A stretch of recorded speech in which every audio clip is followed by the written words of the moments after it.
Sampilong, baba na ritong sampilong. Matunog ang tawag sa konduktor ng bus habang humihinto ang sasakyan sa isang panig ng maliit na liwasan. Ang Sampilong ay isang bayang lihis sa lansangang pambansa sa isang lalawigan sa Luzon. Walang himpilan ng tren at makayapat maghapon kung daanan at tigilan ng bus. Mangisang-isang jeepney at kalesa ang dagisunan ng mga nagyayaot dito. Batay kay Bainte, narinig niya sa kanyang nunong babae na ang Sampilong ay pinaikling San Teofilo, alalaong bagay San Pilo o Sampilo, tulad ng San Pedro na naging Sampiro. Ang Sampilo ay sampilong na ng kalaunan. Tungkol pa rin sa Teofilo, ay hindi maipaliwanag kung bakit ang santong ito ang piniling pintakasi. Pagkat bagaman ang Teofilo ay hango sa salitang Griegong, ang kahulugay umiibig sa Diyos. Pagtigil ng bus sa plaza ng tanghaling yaon, ay isang lalaki ang tanging bumaba. Siya ay may edad na 27 at siya ay nakasombrero ng isang bully. Nakipagbatian sa ilang nasalubong at nang mapalapit sa isang pagupitan ay binagalan niya ang kanyang hakbang. "Umahon ka ata sa kabisera, Maestra Bandong?" tanong sa kanya ng barberong si Tinoy na nooy walang ginugupitan. Sa may pinto ng barberya ay 2 lalaki. "Prinsipal na yan," saad ng isang bago makatugon si Bandong sa tanong ng barbero. "Prinsipal ka na nga ba?" habol ni Tinoy. "Kwentong barbero," paiwas ni Bandong, ngunit bago nagtulin ng lakad ay nakangiting idinugtong. "Baka sakali." Ang punong guro sa Sampilong ay kinailangang magbakasyon dahil sa kanyang sakit, at si Bandong ang itinalagang manuparang pansamantala.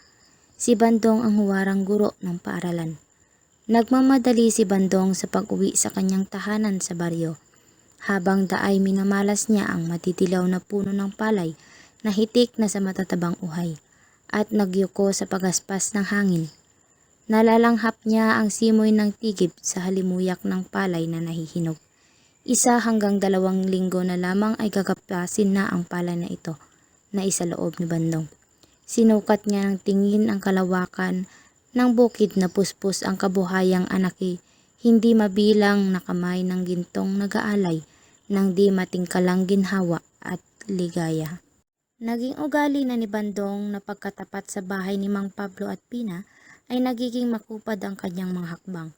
Tila inaasahan na niya ang pagbuka ng kortina ng durungawan at pagsungaw ng masayang muka ng mutya ng nayon na si Pina.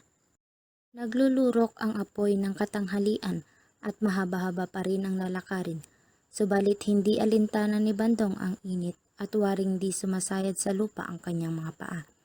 Inaabangan si Bandong ng kanyang aling Nana Oris. Pagkabihis ay tuloy na sa hapag ng pagkain. Habang nanananghalian ang binata, ay binalita niya sa kanyang ali ang nangyari sa lakad niya sa kabisera. Sinabing itinalaga siyang pansamantalang punong guro ng nag-iisang paaralan sa bayan ng Sampilong. Pinalaki at pinaaral si Bandong ng kanyang Nana Oris at ng asawa nito na may sariling sakahan ding katulad ni Mang Pablo. Si Bandong ay kaisa-isang anak ng kaisa-isang kapatid na lalaki ni Nana Oris. Mula nang maulila siya sa ama't ina ay kinupkup na siya ng kanyang ali, pagkat ito may hindi nabuhayan ng sariling supling. Inari nila si Bandong na tunay na laman ng kanilang laman. Nabalo si Nana Oris ng digmaan, ngunit itinaguyod niya si Bandong hanggang makatapos sa normal. Hindi man maluwang ang kabuhayan nila na paris noong nabubuhay pa ang kanyang tao, si Nana Oris ay napapanhik tuwing anihan ng di kinukulang sa 150 kabang palay. Labis na ito sa pangangailangan nilang mag-ali. Nakuha pang guro si Bandong at hindi man malaki ang sahod ay nakapag-iimpok pa rin siya kahit papaano. Ang buwan ay mapulang mukha ng isang lasing na nakasilip sa kawayanan sa ibabaw ng bubungan ni Nana Oris nang manaog si Bandong. Nang oras na iyon ay binisita niya si Pina sa kanilang tahanan. Sa buong Sampilong ay kinikilalang pinakamaganda si Pina. Subalit hindi rin naman pahuhuli ang iba niyang mga katangian. Balita siya sa pag-iimbak ng matamis at atsara, sa pananahi at paglikha ng mga palamuting pambahay.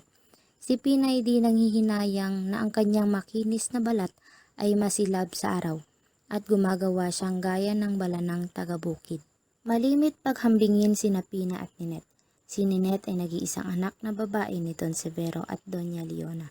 Kung papaanong si Pina naman ang bugtong na anak na babae ni Mang Pablo at Aling Sabel. Bagaman sumibol sila sa magkaibang kalagayan, ngunit kapwa dalagang habulan ng gulang at pang-agaw ng alindog. Maganda rin si Ninette, ngunit gandang kinalupkupan ng make-up ng mga bestidong sunod sa pinakahuling moda ng mga mamahaling hiyas. Upang huwag mag-iwan ng askad ang pagwawangis sa dalawang dalaga, si Ninette ay inilalarawang bulaklak ng isang masetas na alaga sa pasong porselana, samantalang si Pina ay ilang-ilang na bumukad sa punong nakatanim sa lupa. At higit kaysa kamay ng tao, ang pagpapalang idinulot ng sinag ng araw at simoy ng hangin. Isang brilyanteng maraming tapyas si Ninette ay may luningning na nakasisilaw. Isang busilak na perlas si Pinay, mahinhin pati sikat na malamig sa matang tumingin. Sa bahay na bato ng mga grande ay walang taga-sampilong na nakapapanhik ng ligaw. Kasabihang dooy walang binatang sukat manghas, hindi sa takot sa mababangis na aso sa bakuran, ni sa talas ng bibig ni Doña Leona, kundi sa kusang pag-iilag na rin sa gayong kapangahasan. Sa kalikas namang mailap si Ninette sa mga karaniwang nilalang sa sampilong. Sa kabilang dako, sa bahay na kahoy at siin sa baryo ay walang asong kakahol, ni mukhang maasim na katatakutan ng panauhin. Malimit sabihin ni Mang Pablo kay Pina na sapat na ang gulang ng anak ng dalaga, kaya't siya ang may hawak ng kanyang puso't kalooban. Sino man kinabandong at dislaw ang maging panauhin ni Pina, daig pa nila ang may kasunduang hindi magsasabay. Kung minsay dinarayo si Pina ng kapwa dalaga, ngunit bihira ang araw na di may nagpapatahi. Iniiwasan ni Mang Pablo kumiling sa magkaagaw sa kanyang anak na dalaga. Kapwa niya pinakikitunguhan ng mahusay. Maging higit sana siyang may paggiliw kay Bandong, ngunit hindi naman niya itinatakwil ang katiwala ng mga grande. Sa isang panig, si Aling Sabel ay makiling ng kaunti kay Dislaw. Siya ang pinanunuyuhan ng binata mula pat sa pool. Gayon may hindi nagpapahalata ang matandang babae. Alam niyang susumagin siya ng kanyang asawa. Waring nagaganyak si Aling Sabel sa katiwala ng pinakamalaking angkan sa sampilong. Darating si Tislaw ng nakajip. Pinapalitaw niya ang sasakyang yaoy para ng kanyang sarili at malayang nagagamit niya anumang oras. At ang pagkakasukbit ng revolver niyang laging nakabilad, ipinagmamalaki rin niya ang kasanayan niyang gumamit ng sandatang yaon, kaya di umano'y wala siyang kaba saan man pumaroon. Nakikiharap si Pina at hindi siya nagkukulang sa magandang asal. Sinisikap niyang magpakitang giliw kahit na ang mga pasikat ni Dislaw ay tugtuging masakit sa tainga. Sa katotohanan ay ibang-iba ang pakikitungo ni Pina kay Bandong. Inunahan ng mga taga-baryo ang araw sa paggising ng umagang yaon ng Sabado, na siyang inihudyat na ipagsisimula ng pagkapas sa mga bukirin. Inihanda na ng gabing sinundan ang mga kasangkapan na kailangang dalhin, matatalas na lilik at gulok, mga baldet banga ng tubig, mga bakol at bayong, dahon ng saging at kung ano-ano pa. Pulo-pulutong ngunit sabay-sabay ang mga taga-nayon sa paglusong sa kabukiran. Lalaki't babae at kuyog ang mga bata. Mga namumuisan, ilang may sariling sakahan, mga kasama, suyo, batares at upahan. Magagaan ang katawan at matitigas ang bisig na laang gumawa na maghapunan, 2 araw, lingguhan. Sabik nilang aanihin ang pinaghirapan sa kahabaan ng 1 taon.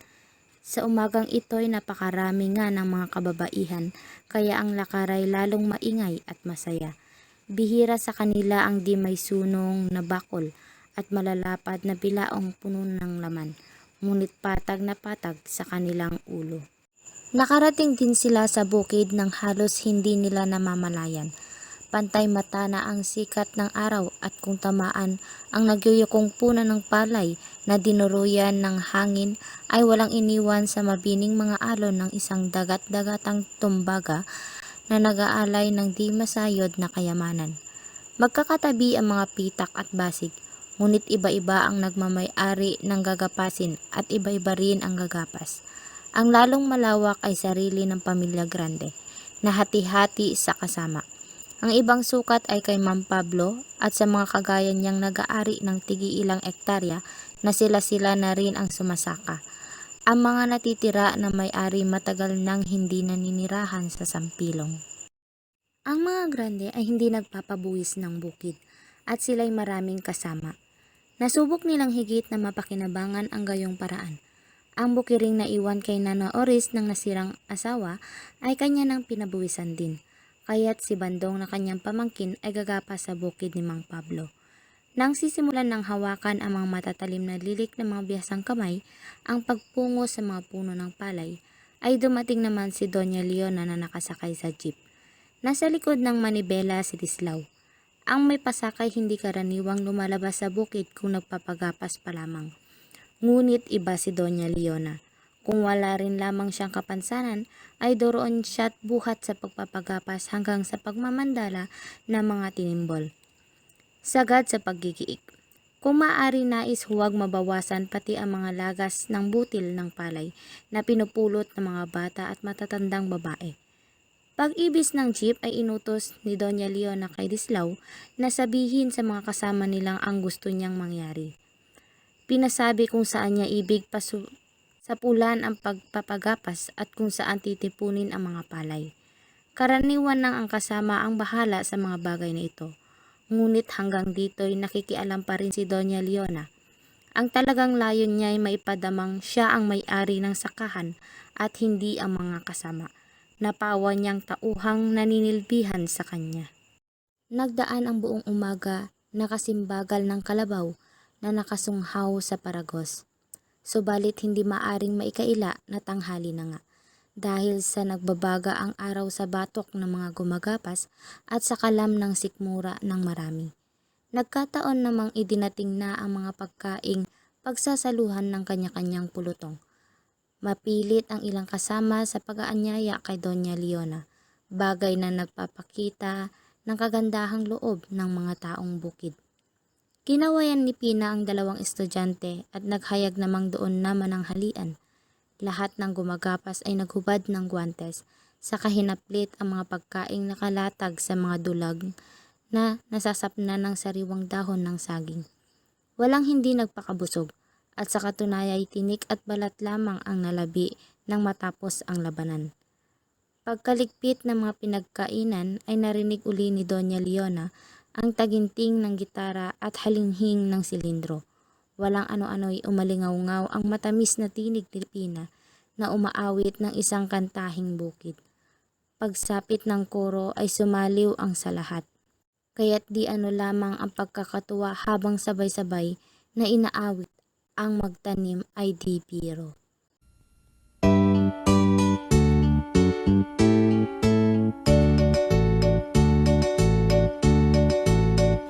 Magtanim ay di biro, maghapong nakayuko, di man lang makaupo, di man lang makatayo. Braso ko'y namamanhid, baywang ko'y nangangawit, binti ko'y namimiti sa pagkababad sa tubig. Sa umaga pagkising, ang lahat iisipin kung saan may pananim, may masarap na pagkain. Braso ko'y namamanhid, baywang ko'y nangangawit, binti ko'y namimiti sa pagkababad sa tubig. Halina, halina, mga kaliyang, tayo'y magsipag unat-unat, magpanibago tayo ng landas para sa araw ng bukas.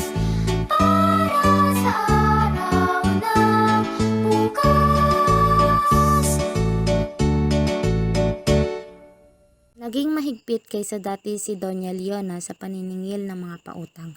Sa kasalukuyang anihay, kinabig niyang bigla ang sagutin sa kanya ng mga kasama at inawas ang mga pagkukulang nila sa gayot ganitong bagay.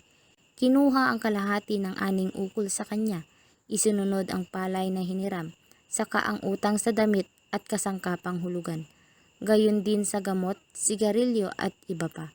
Sa pintuan ni Doña Leona ay hindi palay lamang ang nakatinggal. Mayroon ng baling kakailanganin ng kaanak ng magsasaka kung pagtutubuan. Kabi-kabila ang daing at himutok ng mga sinisingil. Ang malawak na hasyenda'y mana ni Leona sa kanyang nasirang ama na si Kapitan Melchor, na ang nunoy isang taal na Kastila. Kilabot ang kapitan sa pamamaraang takipan at talinduwa na siyang pasunod sa kanyang mga kasama. Mistulang salot ang takipan at talinduwa ayon kay Bainte, kung inuulat sa mga batang magsasaka ang gayong paghuhot sa kanyang mga ninuno. Sa takipan, kung ang inutang na kasamay 5 sakong palay, ang tatakalin sa kanyang 10.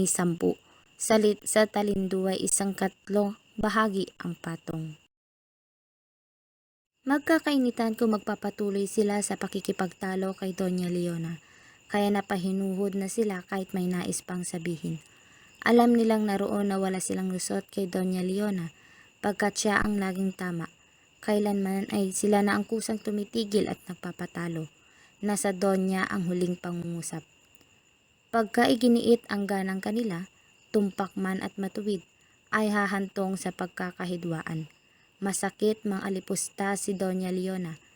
Mainit ang ulo at kung siya ay magalit, ay malamang mapang-anyaya ang sinumang makagalit. Bukang bibig niyang babawian ng lupa at aalisan ng saka ang kasamang makainitan. Ang maaalisan ng saka ay sa pilitang aalis din sa hasyenda ng mga grande. Si Doña Leona ay hindi nagpapahintulot na makapanatili roon ang sinumang di nagsasaka at di naglilingkod sa kanya. Lahat ng narooy kanyang tauhan. Hindi siya tumatanggap ng squatter sa kanyang lupa, kahit na malapit sa kanyang mga kasama. Mahigpit ang bilin niya kay Dislao na sinuhin ang naiibang mukha. Kaya nga ang mga squatter sa puok na tinatawag niyang tambakan, sa di kalayuan sa kanyang bakuran, ay nahangad niyang mapalayas doon, ngunit wala pa siyang magawa. Pag nalagot ang asawa ko'y pabigat sa konsensya niya, maanghang na sabi ni Julian. May konsensya bang buhaya? Pakli ng isang kasama ni Bainten. Ayaw ni Doña Leonang mag-aral ang mga anak natin, puwing ni Tasio. Pagkat kung matuto nga na may hahanap ng ibang trabaho at hindi na maaalipin. Nagpatuloy nga ang kanilang pag-uusap. Pagko ay gumawa sila ng sari-saring haka-haka, kung bakit naging mahigpit si Doña Leona sa paniningil at makunat sa pagpapautang. Tinurol ang iba't ibang sanhi kung ano-anong haka-haka. Pagkaraan ng ilang linggo, kung matuos na ang laman ng kanyang kamalig at maisaayos na ang listahan, si Doña Leona ay muling nagpapautang. Ngunit may nakakubling bitag sa gayong pagbabago ng ihip ng hangin. Tumataas na ang halaga ng palay at di na gaya noong katatapos ang ani. Kakatuwa ang presyo ng palay sa kamay ng magbubukid na kinakapos. Mababa ko kanyang ipagbili, ngunit mataas na mahal ang mga kailangang binibili niya. Lubha pa nga kung inuutang o kinukuha ng hulugan. At ang mga kailangan niya ay hindi niya binibili sa kabisera, ni sa grocery in chic sa poblasyon, kundi sa kamalig ni Doña Leona. Malalaot dit madali, ang palay na nabahagi ng mga kasama ay malalagom din ni Doña Leona. Ilang araw ng abala sa maluwang na bakura ng mga grande, naglilinis, nagaayos at nagkagayak. Bihirang magdaos ng kasayahan sa 2 palapag na bahay na batong kubkob ng mataas na pader. Ngunit bawat kasayahan doon ay nalilimbag sa alaala ng mga taga-Sampilong. Bansag sa katusuhan at kakunatan ang mag-asawang Don Severo at Doña Leona. Ngunit sa ganitong pagkakataon ay walang atubili ni hinayang na sila'y magbukas ng palad at tumulong. Ang mga grande ay hindi siyang pinakaulo ng yaman sa bayan ng Sampilong. Gayunpaman, palibhasa nga't sila ang naroon, bukod sila sa kanilang mga kaugnay at galamay. Pinsang buo ni Don Severo ang nakaupong alkalde, kapatid ni Doña Leona si Pare Pascual na siyang kura ng parokya ng Sampilong, at inaanak nila sa kasal ang hepe ng pulis. Kasanggang sipi nila ang ilang komersyanteng banyaga. Ang kanilang katiwalang si Dislao ay ingat yaman ng samahan ng mga magulang at guro. Malapit sila sa gobernador ng lalawigan, sa tesorero, sa inhenyero at sa hukom ng kabisera. Malapit sa kanila ang piskal at komandante ng PC. Kaya sa kanilang handaan ay nagtitipon ang malaki sa munisipyo at ang mga tinitingala sa probinsya.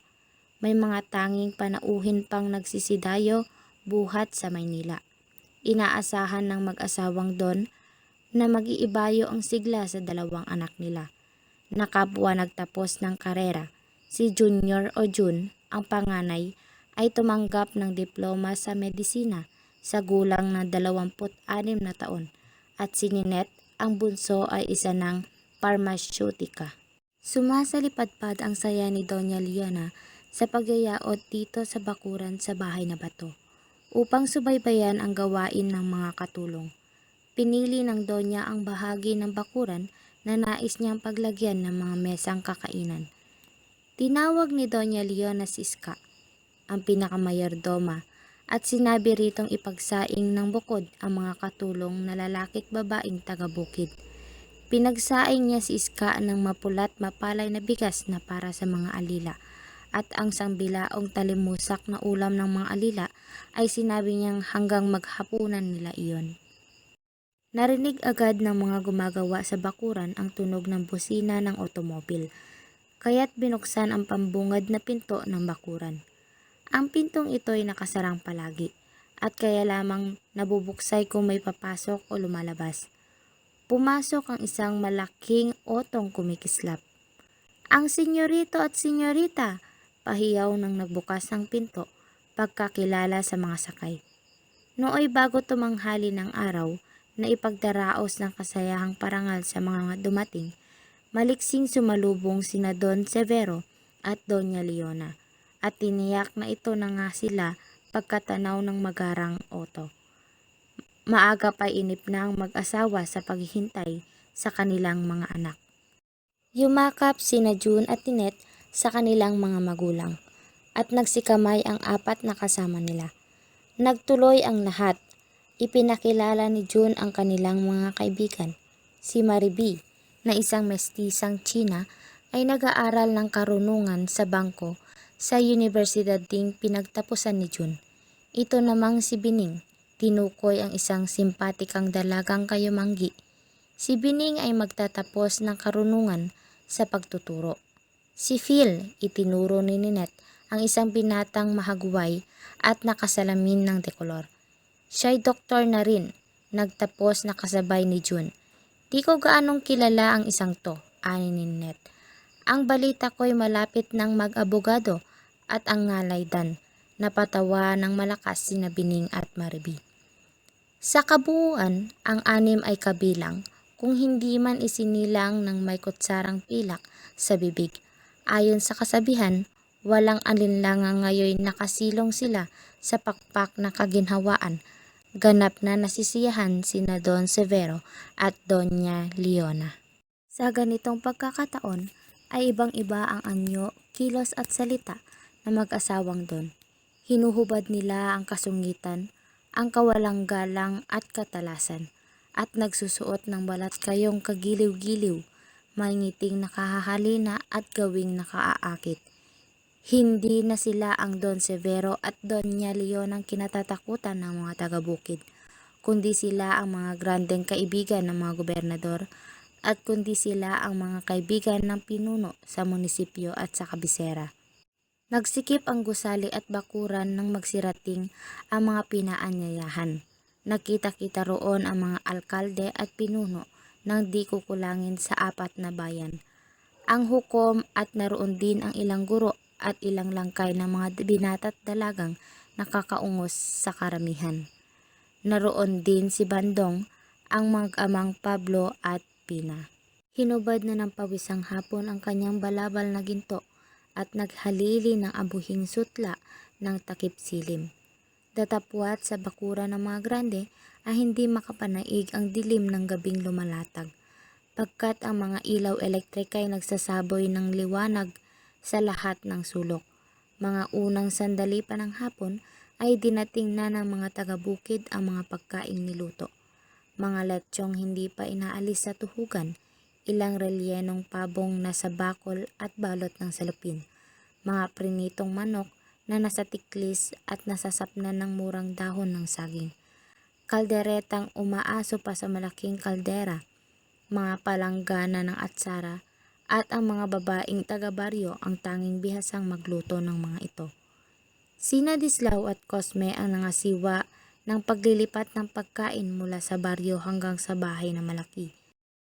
May 300 panauhin ang lumalasap ng lugod at aliw sa loob ng bakura ng mga grande ng gabing iyon. Masasayang salitaan, kwentuhan, biruan, pasikatan at pagtitimpalak sa iba't ibang bagay. Walang katapusang inuman ng alak, walang awat na kainan hanggat may pagsisidlan, walang patlang na tugtog ng orkestra, walang sawang pagsasayaw ng mga mahilig. Punuan ng tao ang bahay na bato, isang hukbo ang mga utusan at katulong na yaot dito at masunuring naglilingkod. Karamihan sa kanila ay mga taga-baryong naroon hindi upang makibahagi sa kasayahan kundi upang magsilbi. Lahat sila'y tila mga tauhang pinagagalaw ng isang salamangkero. Makapal din ang mga miron sa labas, na karamihay batang nakakaingay, mga sino mang sumusungaw sa pintong bukas ay pinalalayo ng tanod. Sa mga walang palad na hindi pinaanyayahan, ay isa na si Andres at ang kanyang asawang si Cedes. Ang totoo ay hindi sila kilala ng mga grande, at kilala may hindi sila ang uri ng mga pagmamagandaang loob. Sila'y mga squatter lamang. Sa isang masukal na pook sa dakong roon, sa kabilang daan at may agwat na 3 bahagi ng 1 milya mula sa bakurang pinagdarausan ng kasayahan, ay nakatira sa isang balangkas ang mag-asawang Andres Cedes at ang kanilang 3 anak. Ang mga taong nakatira rooy hindi katutubong taga roon, kundi nagsilikas lamang sa panahon ng digmaan. Pawa silang squatter na sa kasalukuyang kalagay hindi na makapagpaalwan sa sarili ay nakasisiki pa sa pook na nilikasan. Ang mga batay nangangarilang, marumi ang sirang damit at marungis ang mukha't katawan. Tunay nga'y natatanim sila ng gulay at halaman sa kanilang likod bahay, ngunit hindi sapat sa kanilang pangangailangan. Sa buhay mag-asawa ni Andres at Cedes ay hindi kulimlim ang panahon nang sila'y magsimula. Nag-isang dibdib sa Maynila nang bago magdigma. Kapwa sila bata, lipos ng pag-ibig at pag-asa. Makulay ang kanilang mga pangarap sa buhay. Nakaguhit sa silangan ang baghari ng kanilang kaligayahan. May hanap buhay sila kapwa. Ngunit nagsapol ang mga kagipitan ng mag-asawa nang abutin si Cedes ng karamdaman sa pagdadalang tao. Nahinto siya sa pagtatrabaho, hindi na kumitay gumugol pa sa mediko, sa gamot. Nang gumaling ay pumasok na muli sa pabrika, ngunit nagkasakit na naman. Ang naimpok nila'y madaling naubos. Sinakop ng hukbong Hapones ang pangulong syudad at nasara ang samahang pinaglilingkuran ni Andres. Napatulad sila sa dahong nalagas at sinambilat ng habagat. Umalis sila sa lungsod at lumikas sa lalawigan. Naalala ni Andres na noong nabubuhay pa ang kanyang ina, ikinukwento niyon na may mga kamag-anak sila sa isang probinsya sa kalagitnaang Luzon. Na ang nuno niya'y dating may malawak na lupain, ngunit nawala iyon at naghirap ng hindi may paliwanag. At umano'y namatay ang nuno na hindi na nalalaman at malabo ang pangyayari. Hinanap ni Andres ang mga kamag-anak ng kanyang ina, ngunit wala siyang natagpuan. Maliit pa ang ina niya nang maalis sa Sampilong. at marahil nabura na sa alaala ng mga nakakakilala sa kanya noong araw at hindi niya natatandaan ang ngalan ng kanyang nuno. May mga squatter na silang inabot sa maburol na talahiban. Kinayag sila ni Andres na doon na tumigil kung wala silang tiyak na tutuluyan. Ang puok na kanilang kinaroroonan ay natatabingan ng ilang matandang punong kahoy. Halos hindi maino kung tanawin buhat sa pag-unang lansangan. Sadyang hindi nila ginagalaw ang matataas na talahib sa dakong iyon. Mula rooy nakikita nila ang truck ng Hapones na luwas sumuba, ngunit kubli ang mga barong-barong. Si Cedes ay isang asawa at hindi isang paliwingwing sa bahay. Katulong siya ni Andres sa paghahanda ng kanilang buhay. Nang umagang tinatapos ang mga panghuling paghahanda sa kasayahan sa bahay na bato ng mga grande, muling nagsadya roon si Cedes.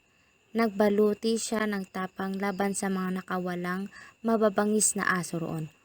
Ngunit ang tanging niyang nakausap ay ang punong utusang si Iska.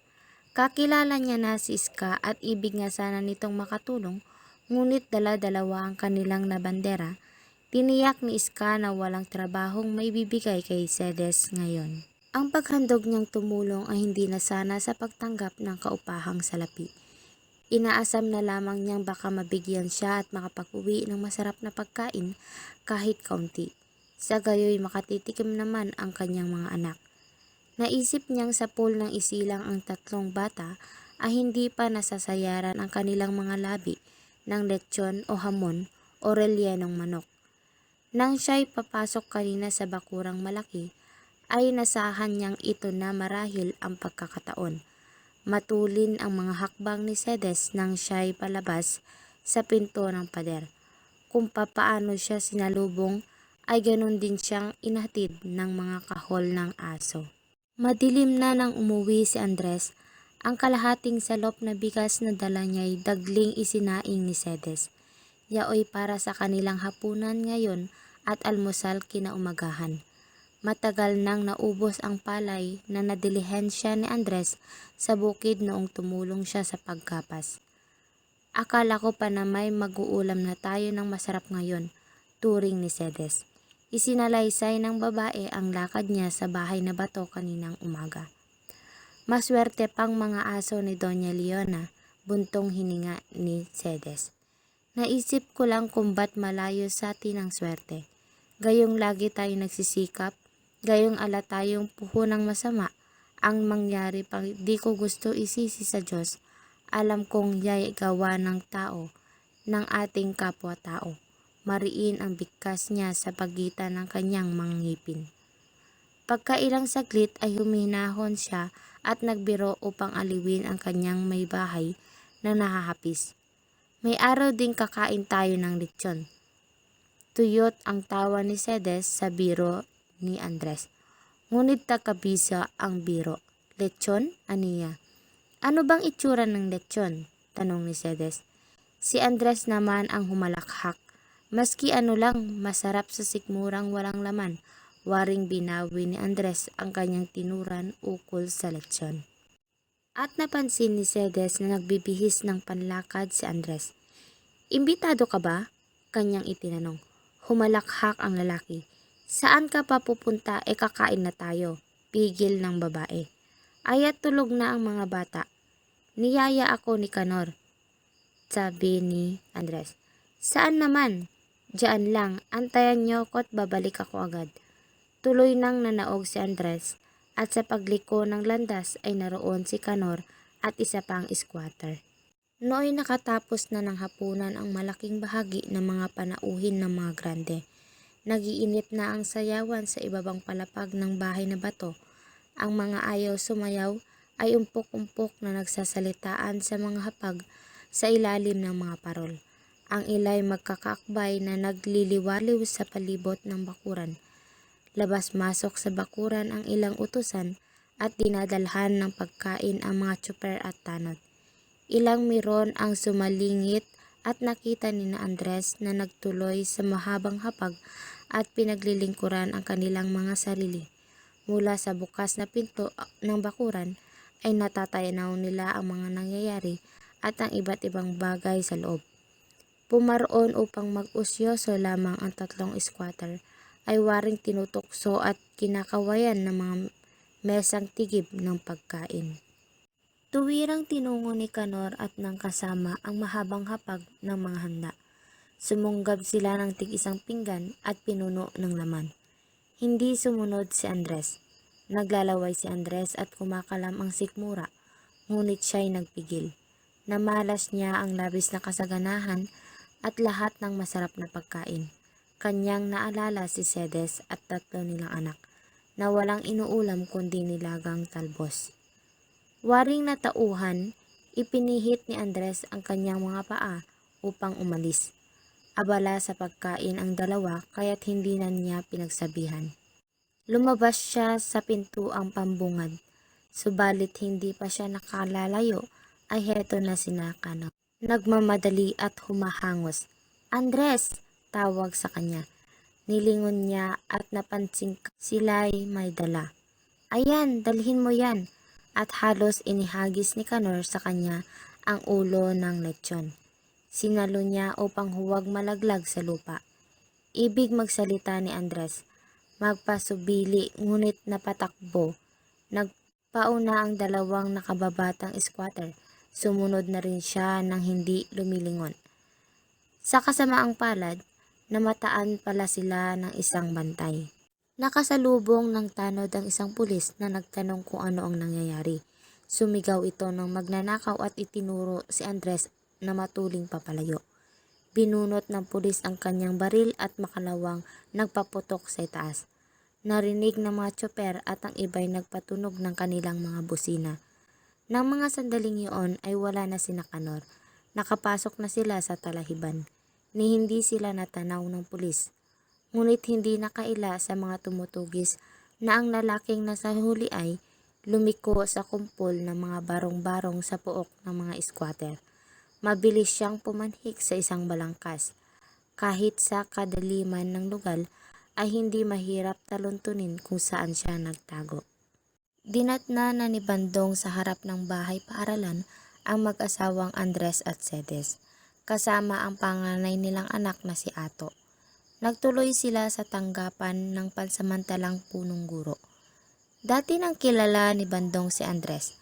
Nalaman ni Bandong ang nangyari kay Andres noong gabi ng kasayahan sa bakuran ng mga grande, na siya'y pinalaya matapos pigilin ng ilang oras sa kwartel ng pulisya. Pagkaraang sumaksi ang bantay na rin na hindi si Andres ang kumuha sa lechon. Ang lakad ng mag-asawang Andres Cedes ngayong umaga ay upang ipasok ang kanilang anak sa paaralan. Nakaburol ang isang patay sa isang maralitang bahay sa baryo. Yaoy bahay ng magsasakang si Julian at ang yumao ay ang kanyang asawang si Sepa. Si Julian ay nakikisama sa lupa ng mga grande. Hindi nagkabula ang huling hula ng mediko na nabibilang na ang araw ng nararatay sa kanyang malubhang sakit sa baga. Si Sepa ang dahilan ng paghulog ni Julian kay Leona noong natapos na anihan. Halos tumulo ang luha ng magsasaka sa pamanhik na saka nang siya ay kabigan sa kanyang utang, pagkat kailangan ng pambili ng gamot ng asawang naglulubha at para sa pambayad ng doktor na tumitingin. Nanggigitil noon si Julian sa magaspang na inasal ng ginang na may lupa. Nagtulong-tulong naman ang mga magkakanayon upang mutustusan ang pagpapalibing kay Sepa. Kinagabihan, nang nagsisikip na ang mga tao sa bahay at puno na ang mga bangko sa lupa. Lumalim ang gabi, hindi hinuhukay, ngunit nararagdagan ang sigla ng mga naglalamay sa bangkay ni Sepa. Karamihan ng babae ay nasa taas ng bahay, habang ang mga lalaki ay naglilipon sa isang panig ng solar. Samantala, sa umpukan na ni Bainten at Mang Pablo ay nakihalubilo ang mga nakababata sa kanila. Ngunit nakatatanda naman sa mga naghuhuelgo de preda, naroon si Natasio at ibang magbubukid. Ugali sa mga gayong pagtitipon ang hingian ng kwento ang higit na nakaranasan. Kaya binalingan nila si Bainten. Ang ikukwento ko ay tungkol sa mga buhaya sa bayang ito, paunawa niya. Bagay na nagdulot ng pananabik sa mga kaharap. Inabot ko pa ang panahong iyon. Naging paliguan pa namin ang ilog, sabay turo sa isang daliri sa dakong ginagapasan ng matandang ilog na ngayoy makitid at may kababawan. Ngunit nang ang isang bata ay sagpangin ng buhaya, parang sinumpa ang ilog. Hindi kami naniniwala kundi nang may nangyari na nga. Walang ano-ano ang buhaya'y umahon sa kati. Nagdapa sa putik ng lubog ang katawan at litaw ang ulo. Nakapikit ang mata at nakabuka ang bunganga. Nagkukubli sa ilog at doon lalapangin sa isang saglit. Nagkawala ang mga hayop. Oras na manginain sa tabing ilog, nagiging lamang tiyan ang matakaw na buhaya. Pagkaranyo'y isa pa uling batang nangangahoy naman. Ang nangyari kitang-kita ng kanyang kasama. Tumakbo ito sa baryo. Hugos ang mga lalaking may dalang sibat, gulok at palasan. Ginalugad ang lati at tabing ilog. Ang iba'y nagbangka at sinuyod ang tubig. Nakahuli ng 2 buhaya, mga inakay, ngunit hindi ang sumalakay sa bata. Pagkailang araw, sinindihan ng mga taong baryo ang mga sukal at kakahuyan. Ilang araw ding nagliyab ang buong lugar at nagkaroon ng malaking sunog. Ang huling pangungusap ni Bainten ay sinuklian ng tawanan ng ilan sa mga kaharap na nakaunawa agad sa nais sabihin ng matanda. At sa pulnon, dinampot ni Tasyo kung saan tumigil si Bainten. Ang buntot na lang ng buhaya ang pinaiigkas. Si Bainten naman ang waring na pamangha, kaya't pinagmasdan si Tasyo. Ayan ang buntot, papalapit. Inabot pa ni Dislao na nagtatawanan ang mga magkakalipon. Pagkatapos ng kwentuhan, ay napagkasunduan nila na bumuo ng unyon. Hindi ito sinang-ayunan ni Dislao, ngunit ipinasya ng lahat na ito ay ituloy na. Si Tasyo ang napili nilang pangulo at si Bainten ang tagapayo. Si Andres naman ang mamumuno sa paglilinis ng lugar nila kung tawagin ay tambakan. At si Maestro Bandong ang maghahanap ng mga materyales para sa mga produktong pambahay na siyang magdadagdag ng pagkakakitaan ng mga taga-nayon. Nagdaos pa sila ng pagpupulong at pinagbuti ang paglilinis ng tambakan na naging bagong nayon kalaunan. Nalaman ng mga grande ang tungkol sa bagong nayon at San Union. Nag-usap ang mag-asawang grande ng masinsinan. Tila isang hiwagang ayaw iparinig ni sa mga utusan. Kung ano ang kanilang ipakikipag-usap sa dalawang maginoong maimpluwensyay, sila ang tanging nakakaalam.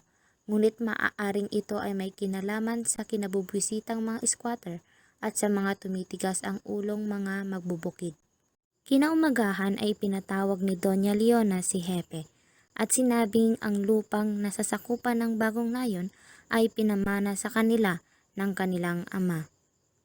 Ipinamarali ni Dislao ang balitang ang lupaing kinalalagyan ng bagong nayon at hanggang sa dakong paroon ay pag-aari ng magkapatid na Doña Leona at Pari Pascual at pinatutunayan ito ng lumang dokumento. Pinagbigay alam niya ito sa ilang guro sa paaralan at sa pagupitan ni Tinoy. Kumalat din ang balitang pagkalipas ng ilang araw ay papalayasin na ang mga squatter sa bagong nayon. Taglay ang pagkagitla na ang balitang nakarating sa pandinig ni Andres at Bandong. Parang hagupit ng kidlat sa tag-araw ang tawag ng hukuman kina Andres at sa mga squatter na inaisa-isa ang pangalan. Ang balitang ikinalat ni Dislao ay hindi inaasahan ni Andres na susundan agad ng aksyon ng mag-asawang grande, kaya't inabot sila ng hindi nakahanda. Humingi naman ng tulong sila Andres sa alkalde, ngunit tinanggihan sila nito. Nang hapon ding yun, nakipagkita kay Maestro Bandong ang lupon ng mga squatter at ibinalita sa punong guro ang nangyari sa kabisera. Sinabi ni Andres na sa totoong paglilitis ay kailangan silang katawanin ng isang manananggol. Ikinunot ni Maestro Bandong ang kanyang noo sa isang pagbubulay-bulay. Hinalughog niya sa isip niya ang pangalan ng mga abogadong maaaring lapitan. Walang ano-ano'y may naalala si Bandong, isang kaibigang manananggol sa Maynila na nakasama niya sa dormitoryo sa panahon ng kanilang pag-aaral.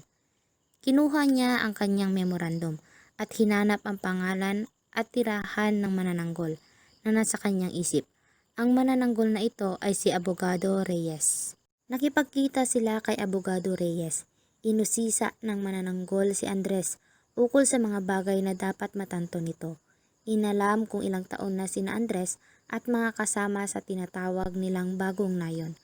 Ang kalagayan ng pook nang una silang lumipat at ang mga kaunlaran sa kasalukuyan. Humingi siya kay Bandong ng ilang ulat hinggil naman sa mga grande. Pagkaraay tinukoy niya ang sinasabing matandang dokumento na siyang pinanghahawakan ng mga umaangkin ng pagmamay-ari sa lupa. Ngunit ang nais ni Abogado Reyes ay ma-examine ang dokumento dahil ayon sa kanya ay maraming ganoong dokumento na palsipikado o huwad. Puspos ang lukod ni na Andres at Bandong nang sila'y magpaalam sa manananggol.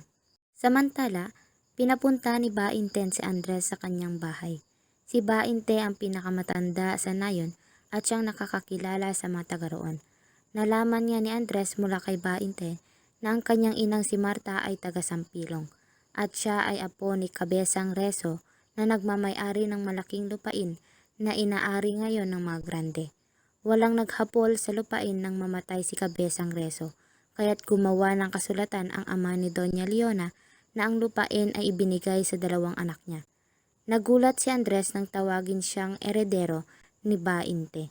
Ibinalita niya ito kay Maestro Bandong na noon ay nagdadalamhati sa pagkamatay ni Maestro Putin.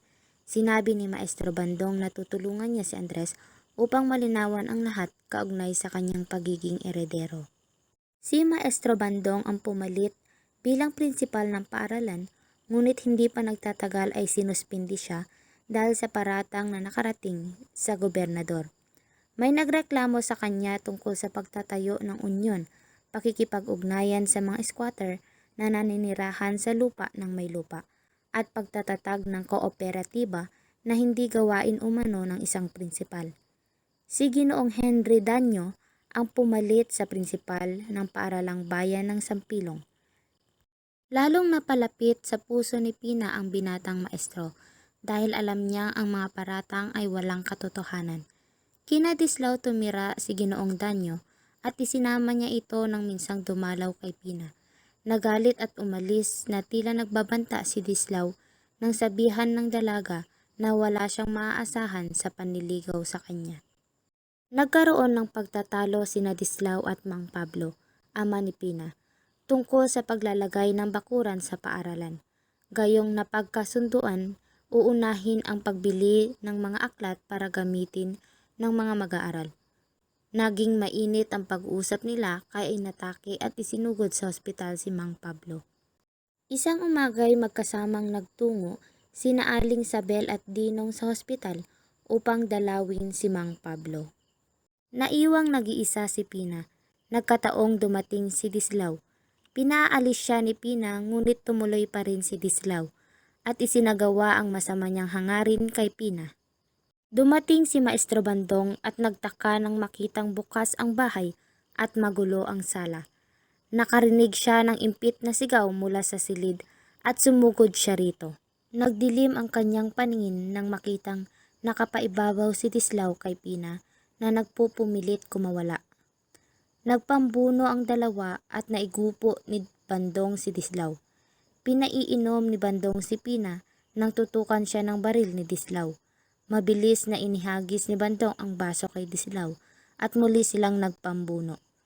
Halos mamatay na si Dislaw sa pagkakasakal ni Bandong nang dumating ang tiyuhin ni Pina na siyang umawat dito. Napawalang sala si Bandong sa paratang sa kanya at ibinalik bilang prinsipal, ngunit naipasya niyang magsaka na lamang.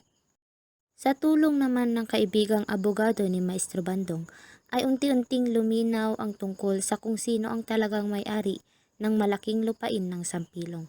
Nagsampa sila ng kaso, una para mabawi ni Andres ang mga lupain ng kanyang lolo Resong, ikalawa para sa karapatan ng mga manggagawa at pangatlo para sa tangkang panghahalay ni Dislao kay Pina. Palihim na hinakot ng mga truck ang laman ng kamalig ng mga grande sa pamamagitan ng tulong ni Cosme. Pagkatapos ay sinunog ni Cosme ang kamalig. Malaki ang bayad na tinanggap ni Cosme dahil sa ginawa niyang ito. Si Natasio, Andres at iba pang magsasaka ang pinahuli ni Doña Leona kaugnay sa pagkasunog ng kamalig. Gayunpaman, si Iska, kasintahan ni Cosme, ay nagtungo sa bahay ni Mercedes at dahil sa sama ng loob kay Cosme na umalis kasama ang kalaguyong si Celi, ipinagtapat niya ang nalalaman tungkol sa pagkasunog ng kamalig. Isinama ni Mercedes si Iska kina Bandong at sila ay nagtungo sa presinto. Pinakawalan ang mga magsasaka. Sa Maynila ay hinuli naman si Cosme at agad namang nagtapat na ang mga grande ang may pakana ng lahat. Si Dislao naman na pinagkatiwalaan ng malaking halaga na pagbilhan ng lahat ng laman ng kamalig ay parang bulang naglaho. Nagwagi ang mga taga-Sampilong sa mga kasong isinampa nila at ibinalik kay Andres ang lupain ng lolo resong niya. Ang mag-asawang grande ay lumuwas na rin sa Maynila at hindi na muling nagpakita pa sa nayon. Si Bandong naman ay napapayag ding mamuno ng 1 taon sa paaralan at napagkasunduan ng mga taga-Sampilong na kakandidato siya bilang alkalde. Naipasya rin niya na magpapakasal na sila ni Pina.